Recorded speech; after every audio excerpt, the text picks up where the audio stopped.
Hello everyone, welcome back to channel physics spark. Mechanics में हम आज का जो टॉपिक है that will be constants and its types. तो सबसे पहले हम पढ़ेंगे कि कॉन्स्टेंट्स होते क्या हैं। व्हेन अ पार्टिकल और a system of particle moves then there are some geometrical or the kinematical restrictions on its motion. These restrictions are called constants and the motion in such a situation is called constant motion. तो हम इसको समझेंगे कि constants होते क्या हैं।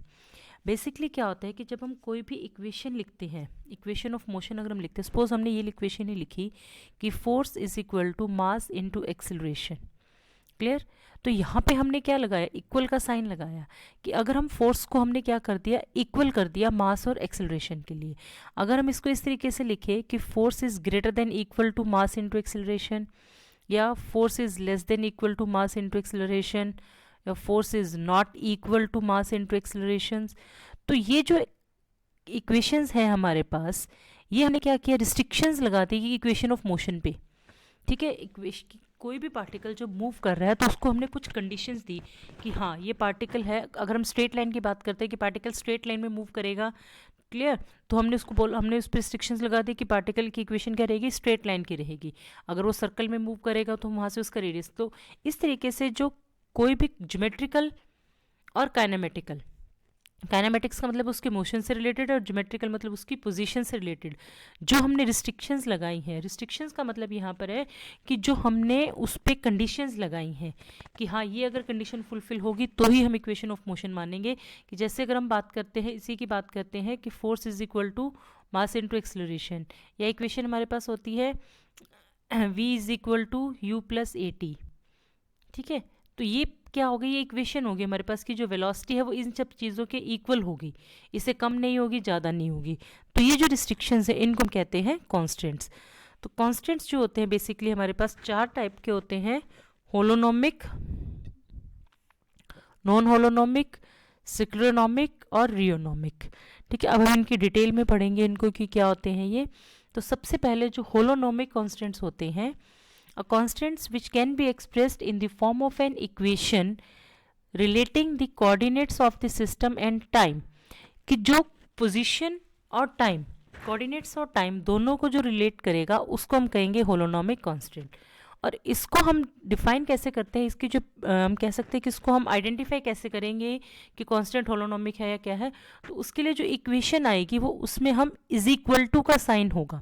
देखिए basically constants के लिए हम चार साइन यूज़ कर सकते हैं, हम equal to, greater than equal to, less than equal to और नॉट इक्वल टू।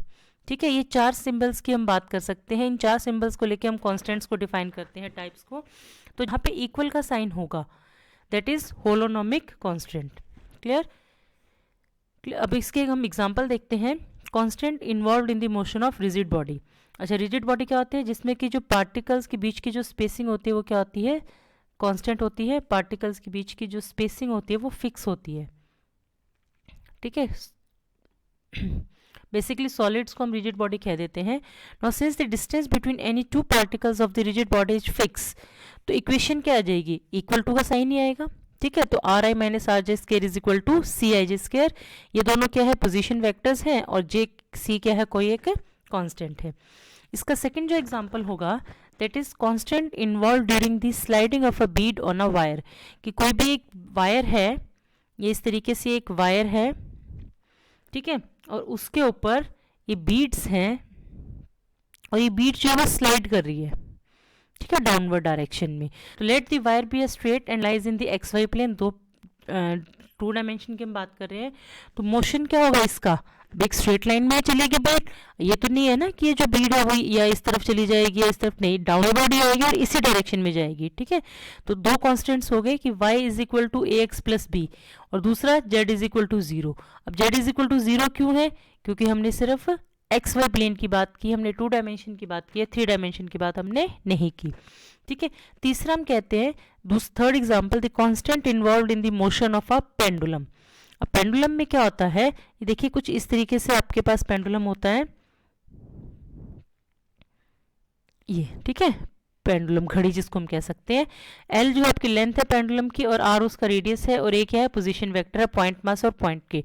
तो अब इसमें क्या है, आर माइनस ए का whole square is equal to L का स्क्वायर। दूसरा होता है हमारे पास non holonomic constants, a constant which cannot be expressed in the form of an equation connecting the coordinates of system। तो यहाँ पर क्या है कि कांस्टेंट क्या है, वो इक्वल टू का साइन नहीं आएगा, ठीक है, लेस देन या ग्रेटर देन। तो इसका फर्स्ट एग्जांपल है the constant involved in the motion of a particle placed on the surface of a sphere.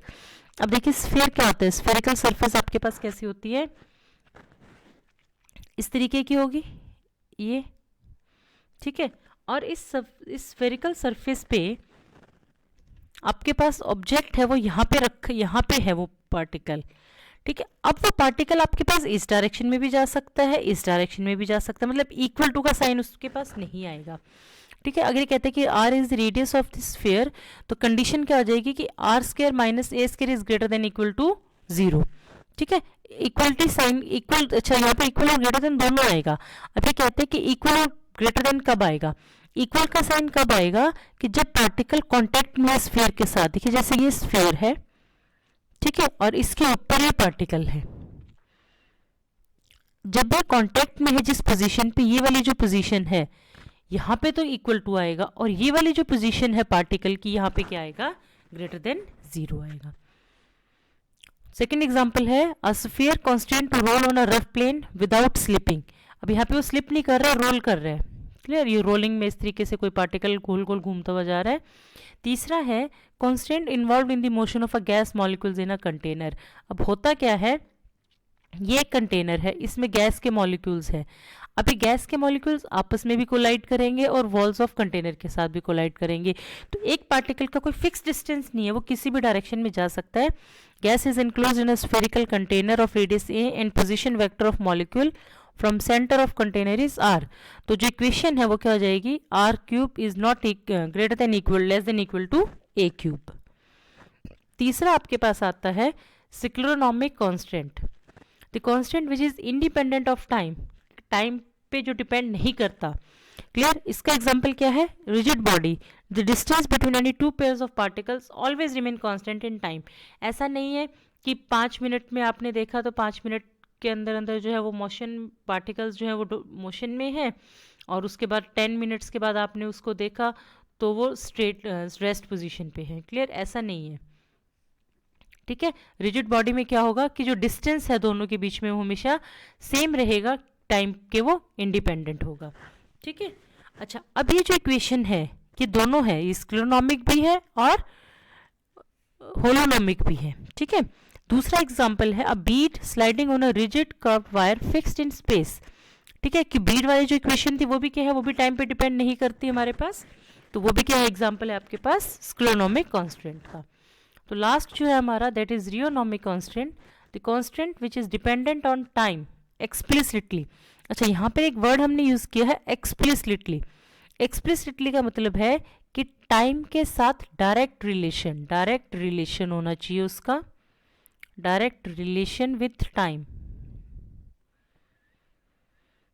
Clear. तो इसका एग्जांपल क्या है, bead sliding on a rigid curved wire moving in some particular direction, some particular manner, ठीक है। कि एक particular direction की अगर हम बात करते हैं तो वो क्या है, रियोनोमिक है। और दूसरा कहते हैं कि सिंपल पेंडुलम की अगर हम बात करते हैं तो कहते हैं कि ये जो कंडीशन है कि x square plus y square is equal to l square. अभी कहते हैं कि जब लेंथ चेंज होती है, ठीक है, टाइम के साथ साथ, तो जो कांस्टेंट है वो क्या बन जाएगा आपके पास से, रियोनोमिक बन जाएगा, क्लियर। तो this is the example of your non rheonomic constant, clear. अच्छा, एग्जामिनेशन पॉइंट ऑफ व्यू से ये बहुत इंपॉर्टेंट टॉपिक है। मोस्टली एवरी एग्जाम्स में 5 to 9 मार्क्स का ये क्वेश्चन जो है 5 to 9 मार्क्स एग्जाम में ये आता है। तो this is the most important topic. I hope आपको वीडियो पसंद आई होगी। वीडियो अगर पसंद आई है तो वीडियो को लाइक करना मत भूलना, कमेंट सेक्शन में ज़रूर बताना, शेयर करना और चैनल को सब्सक्राइब करना मत भूलना। Thank you very much. Have a nice day.